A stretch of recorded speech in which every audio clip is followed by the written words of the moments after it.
Have you ever felt? Are you listening?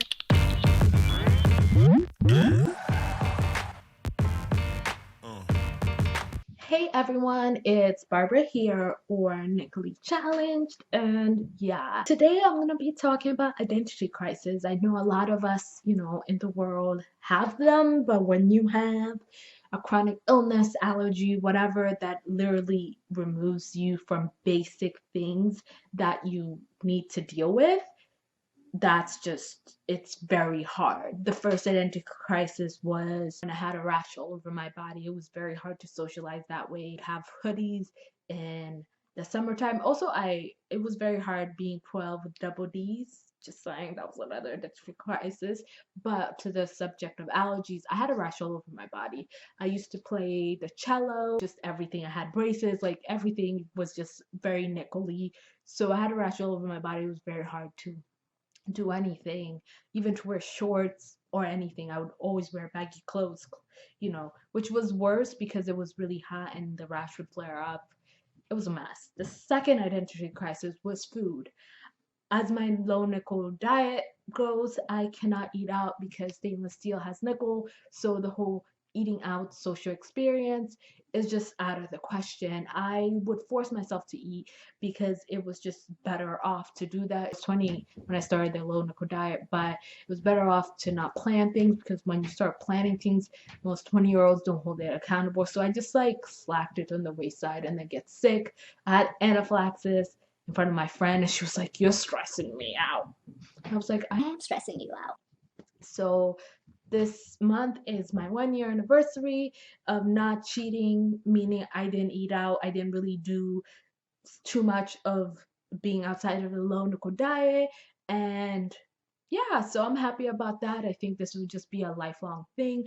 But removing the social aspect of eating out removes people, just how things are. And that kind of has an identity crisis because you need to be okay with yourself without people, because 90% of people are not going to be okay with you watching them eat, bring your own food. They will pity you. Literally your whole life will revolve around being pitied because of this food allergy or this food sensitivity. The third identity crisis would be the sense of touch. I have a really severe smoking allergy, which is part of the nickel allergy, but people in the medical community are just not advanced to figure out me. So I've been figuring out myself for the longest. And I can't really touch anyone unless they've showered. I stopped doing handshakes when I meet somebody. It's very hard to do that. If I'm not in Houston, I don't really have any intimacy of a hug or anything. So I had my third identity crisis, just navigating without touching anyone ever. Not even. Also, touch in the sense of I can't really sit somewhere or anything. I have to wipe seats or I have to take a shower when I leave the house. And the only reason I don't touch anyone or anything with a handshake or anything is that it gives me nerve pains, and I need to be okay with that's just not the life I need to be living. Pain, no ma'am, no sir. And my fourth one is just all of them combined in once, trying to navigate my life in this new reality I have to live with and be okay with everything and every aspect, and be okay with telling people this is me, this is what you have to do, and comply with it.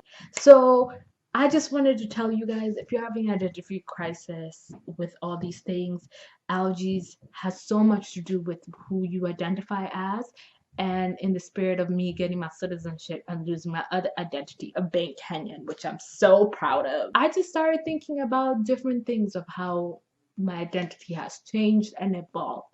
And wanted to highlight that it's very hard to have this life and be who we are, but at the end of the day, food doesn't identify you.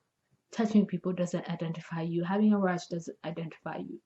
You identify yourself and who you are and the way you present yourself in the world and the way you impact another person, and positivity and love the way you accept people for who they are and don't change them, and being empathetic and having an environment that's okay with them, even though they can't have fragrances or they can't have smoke or whatever. That's your identity. And at least I'm not having an identity crisis anymore, because me with a nickel allergy does better or the same as anyone who doesn't deal with what I deal with. So don't let the world identify you, you identify yourself. So you have a nice day. Love, hugs, and an itch free life. Mwah.